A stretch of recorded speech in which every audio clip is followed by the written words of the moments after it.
Assalamualaikum warahmatullahi wabarakatuh. Kami dari kelompok 6 akan mempresentasikan tentang metode penelitian etnografi. Yang pertama, pengertian etnografi. Etnografi berasal dari kata etno yaitu bangsa dan grafi yaitu menguraikan. Etnografi memiliki makna yaitu usaha untuk membongkar suatu kebudayaan dan segala aspek-aspek yang terkandung dalam kebudayaan tersebut. Menurut Moleong dalam buku Zakia 2008. Yang kedua, karakteristik penelitian etnografi. Dalam proses pengambilan data pada penelitian etnografi, peneliti atau etnografer dituntut untuk terjun langsung dan benar-benar menjadi bagian dari kelompok masyarakat atau individu dan mengeksplor kebudayaan yang diteliti, bukan sekedar mengajukan pertanyaan terstruktur yang kemudian diambil kesimpulan dari data yang didapat. Hal ini adalah yang membedakan etnografi dengan penelitian lain. Karakteristik dari penelitian etnografi yaitu yang pertama, yang diteliti oleh etnografer adalah kebudayaan dan peran keseharian seseorang atau disebut sosial kultur. Yang kedua, data utama yang diambil adalah pengalaman yang didapat langsung di lapangan. Yang ketiga, latar alami bukan merupakan sebuah eksperimen. Dan yang terakhir, metode pengumpulan yang digunakan bermacam-macam, antara lain observasi langsung, wawancara, dan dokumentasi. Yang ketiga, ada tahapan penelitian etnografi menurut Serwell dalam Haryono 2020 sebagai berikut. Yang pertama, menentukan apakah masalah penelitian yang akan diteliti cocok dengan studi etnografi. Yang kedua, menentukan dan mengidentifikasi kelompok budaya yang akan diteliti. Yang ketiga, memilih tema isu dari suatu kelompok yang sesuai dan menarik untuk dipelajari. Yang keempat, menentukan tipe etnografi yang cocok dan yang bisa digunakan untuk mempelajari tema budaya yang dipilih tersebut. Kelima, pengumpulan data lapangan untuk mendapatkan informasi-informasi atau data-data dari lapangan terkait dengan kehidupan kelompok tersebut. Dan yang terakhir, tentunya tentang gambaran atau potret menyeluruh dari kelompok budaya tersebut, baik dari sudut pandang partisipan maupun dari sudut pandang peneliti itu tersendiri.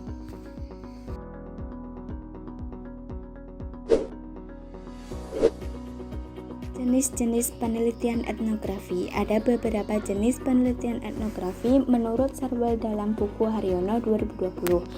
Jenis penelitian etnografi sebagai berikut. Yang pertama, etnografi realis merupakan penelitian yang mencoba mengemukakan suatu kondisi objektif, suatu kelompok, dan laporannya biasa ditulis dalam bentuk sudut pandang sebagai orang ketiga. Hasil dari etnografi realis seharusnya merupakan hasil dari pandangan objektif terhadap situasi yang melaporkan secara objektif mengenai informasi yang dipelajari dari para objek penelitian di lapangan. Yang kedua, focus group discussion atau diskusi kelompok terarah. FGD ini merupakan salah satu langkah dalam mengumpulkan data dengan cara melakukan kegiatan diskusi bersama antara peneliti dengan subjek penelitian secara terarah. Yang ketiga, life history atau sejarah hidup. Teknik pengumpulan data sejarah hidup ini dilakukan dengan mempelajari tentang sejarah hidup dari subjek penelitian. Tujuannya untuk mempelajari sejarah hidup adalah untuk memahami secara detail apa saja sih yang menjadi kehidupan subjek penelitian dan faktor-faktor yang mempengaruhi termasuk budaya yang ada di lingkungannya. Yang terakhir yaitu dokumen analisis atau analisis dokumen. Analisis dokumen dilakukan dengan mempelajari segala bentuk dokumen yang terkait dengan subjek dan topik penelitian. Dengan memahami dokumen-dokumen yang tersedia, peneliti bisa terbantu dalam memahami fenomena penelitian tersebut. Selanjutnya, Analisis data penelitian kualitatif etnografi. Analisis domain yaitu memperoleh gambaran umum dan menyeluruh dari objek penelitian atau situasi sosial yang diteliti. Melalui pertanyaan umum dan pertanyaan rinci, penelitian menemukan berbagai kategori atau domain tertentu sebagai pijakan penelitian selanjutnya.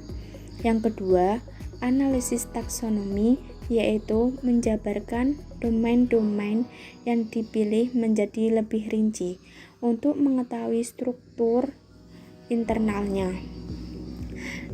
Dilakukan dengan observasi terfokus.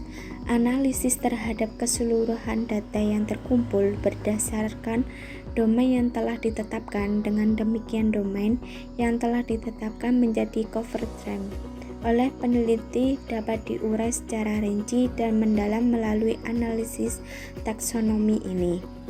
Yang ketiga, analisis komponensial yaitu analisis yang mencari ciri spesifik pada setiap struktur internal dengan mengontraskan antara elemen. Analisis ini dilakukan dengan observasi dan wawancara terseleksi dengan pertanyaan yang mengontraskan atau contrast question. Dan yang terakhir, analisis tema kultural yaitu mencari hubungan di antara domain dan bagaimana hubungan dengan keseluruhan. Selanjutnya dinyatakan ke dalam tema atau judul penelitian. Berdasarkan analisis budaya tersebut dapat disusun judul penelitian baru. Apabila judul dalam proposal berubah setelah peneliti memasuki lapangan.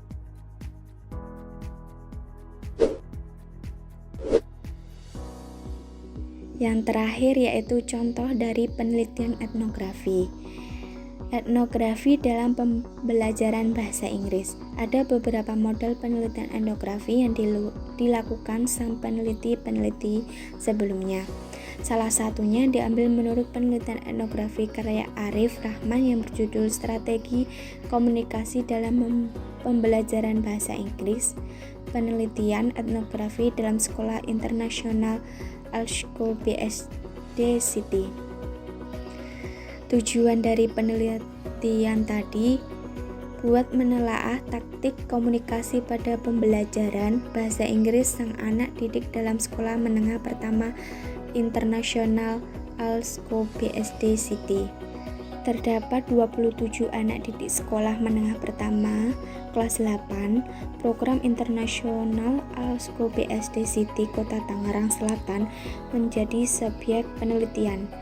Peneliti memakai pendekatan kualitatif menggunakan metode etnografi dan pengumpulan data melalui pengamatan memakai audio recorder, catatan lapangan, dan wawancara tidak formal. Data tadi dianalisis memakai teknik analisis performansi yaitu melakukan analisis menurut tuturan yang terjadi secara alamiah dan kompetensi linguistik. Dan dari hasil penelitian bertanda bahwa murid sekolah menengah pertama kelas 8 program internasional Alsco BSD City Kota Tangerang Selatan memakai dua taktik komunikasi yaitu komunikasi lisan dan komunikasi nonverbal. Dari output penelitian tadi bertanda bahwa murid memakai taktik komunikasi menggunakan dua ciri yaitu buat bisa mempertahankan jalannya komunikasi, buat menyatakan maksud eksklusif dan membuat menguasai kompetensi bahasa dan menguasai bentuk-bentuk eksklusif menjadi kompetensi strategi. Berdasarkan teori Serval 2018 bisa disimpulkan bahwa output penelitian ini termasuk jenis etnografi studi perkara lantaran objek yang diteliti mempunyai ciri adanya sebuah acara pada kegiatan pembelajaran bahasa Inggris pada suatu grup murid. Dari model output penelitian tadi menambahkan bahwa banyak cara yang bisa ditempuh buat memperpraktekkan atau memperlatih memakai bahasa asing, bergantung dalam profesionalisme guru.